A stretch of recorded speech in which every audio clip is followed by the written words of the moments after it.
नमस्कार, स्वागत है आपका हमारे चैनल पर। मैं हूं आपके साथ शिप्रा। जम्मू कश्मीर पर ब्रिटिश सांसद का बड़ा बयान सामने आया है। सांसद बॉब ब्लैकमैन ने कहा है कि जम्मू कश्मीर से अगर भारतीय सेना हटती है तो वहां तालिबान राज आ जाएगा। ब्रिटिश सांसद ने साथ ही भारतीय सेना की तारीफ करते हुए कहा है कि जम्मू कश्मीर को तालिबान के कब्जे वाला अफगानिस्तान बनने से भारतीय सेना ने रोका हुआ है। वहीं आपको बता दें, दूसरी ओर यूएन से तालिबान को बड़ा झटका लगा है। चीन और पाकिस्तान का जो प्लान था वो एक बार फिर से चौपट हो चुका है। भारत ने तालिबान को मान्यता देने का विरोध एक बार फिर से जताया है। तो अफगानिस्तान में तालिबान राज के बाद चीन पाकिस्तान को छोड़कर अब पूरी दुनिया ये जान चुकी है कि तालिबान का मतलब सिर्फ आतंक है और कुछ नहीं है। लेकिन आतंक के पनाहगार पाकिस्तान और चीन को ये बात हजम नहीं हो रही है। सिर्फ इतना ही नहीं, हिंदुस्तान में बैठे महबूब मुफ्ती जैसे तालिबान के समर्थक कश्मीर में जहर घोलने का काम कर रहे हैं। लेकिन हिंदुस्तान से मीलों दूर बैठे एक ब्रिटिश सांसद ने महबूबा मुफ्ती और कांग्रेस पार्टी को आईना दिखाया है। उन्होंने कहा है कि अगर कश्मीर से भारतीय सेना हटती है तो वहां अफगानिस्तान की तरह से इस्लामिक ताकतें लोकतंत्र को खत्म कर देंगी। दरअसल ब्रिटेन संसद के निचले सदन हाउस ऑफ कॉमन्स में ब्रिटेन के सांसद डेबी अब्राहिम और पाकिस्तानी मूल की सांसद यास्मीन कुरैशी ने कश्मीर में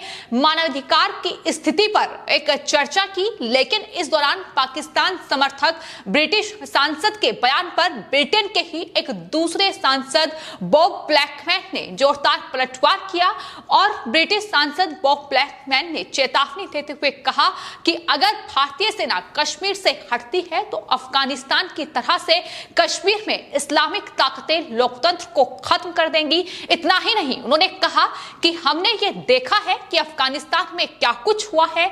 उन्होंने कहा कि अगर भारतीय सेना हटती है तो जम्मू कश्मीर के लोगों का दुख कुछ उसी तरह से हो जाएगा जैसे अफगानिस्तान में इस्लामिक ताकतों के आने और वहां पर लोकतंत्र के खात्मे से हुआ है। साथ ही ब्रिटिश सांसद बॉब ब्लैकमैन ने कहा कि ये केवल भारतीय सेना और उसकी मजबूती ही है जिसने जम्मू कश्मीर को तालिबान के कब्जे वाला अफगानिस्तान बनने से रोका हुआ है। जम्मू कश्मीर भारत का कानूनी और आधिकारिक रूप से अभिन्न हिस्सा है, ये साफ तौर पर ब्रिटिश सांसद की ओर से कहा गया है।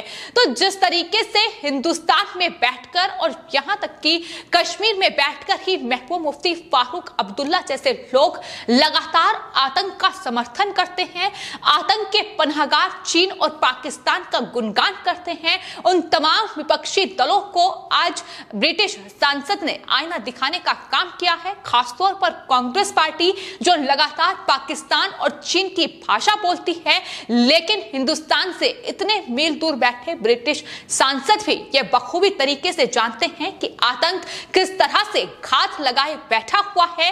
लेकिन भारतीय सेना बॉर्डर पर डटी हुई है और उस आतंक, उस तालिबानी राज को रोकने के लिए भरसक कोशिश कर रही है। लेकिन लगातार कांग्रेस पार्टी से लेकर तमाम जो विपक्षी दल है वो भारतीय सेना के मनोबल को तोड़ने का काम उनके द्वारा किया गया है। लेकिन आज भारतीय सेना की तारीफ ब्रिटिश सांसद की तरफ से की गई है और जिस तरीके से ब्रिटेन की संसद में कश्मीर में मानवाधिकार के इस प्रस्ताव को रखा गया, इस पर अब भारत ने अपनी प्रतिक्रिया व्यक्त की है। भारत की ओर से यह कहा गया है कि देश के अभिन्न हिस्से से जुड़े विषय पर किसी भी मंच पर किए गए दावों को पुष्ट तथ्यों के साथ प्रमाणित करने की जरूरत है। यह साफ तौर पर भारत की तरफ से स्पष्ट किया गया है। विदेश राष्ट्रमंडल और विकास कार्यालय में एशिया के मंत्री अमांडा मिलिक ने यह कहा है कि सरकार कश्मीर में स्थिति को बहुत गंभीरता से लेती है, लेकिन भारत और पाकिस्तान को ही कश्मीरी लोगों की इच्छा का सम्मान करते हुए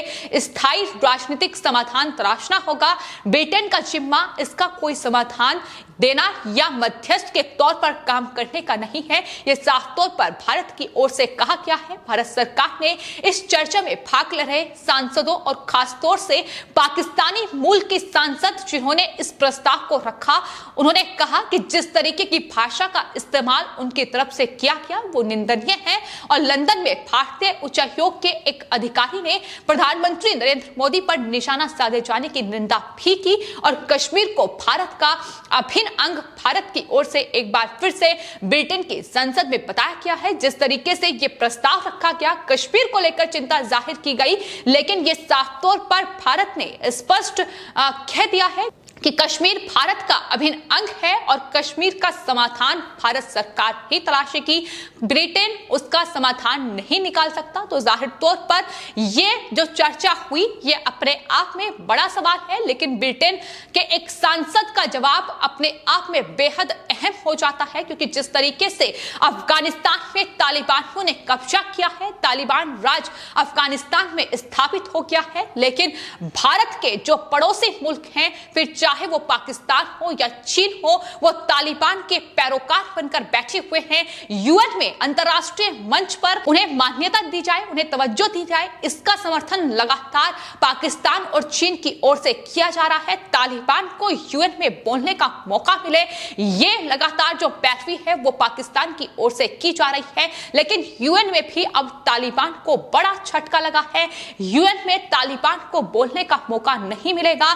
चीन और पाकिस्तान का जो प्लान था वो भारत ने चौपट कर दिया है, क्योंकि भारत ने यह साफ तौर पर कहा है कि वो तालिबान को मान्यता दी जाए, इसका समर्थन नहीं करेंगे। आपको बता दें, पहले पाकिस्तान ने यह कोशिश की कि दरअसल एससीओ में तालिबानी प्रतिनिधित्व को लाया जाए, लेकिन इसकी यह कोशिश भी फेल हो गई। इसके बाद आपको बता दें, सार्क विदेश मंत्रियों की बैठक के लिए पाकिस्तान ने तालिबानी प्रतिनिधित्व की मांग को पुरजोर तरीके से उठाया, लेकिन पाकिस्तान की इस मांग को भी सार्क देशों ने खारिज कर दिया और इस बैठक को इसी वजह से रद्द करना पड़ा। लेकिन भारत का रुख तालिबान को लेकर स्पष्ट है। भारत ने एससीओ बैठक के दौरान अपना रुख स्पष्ट कर दिया था, अभी भी भारत का वही रुख है।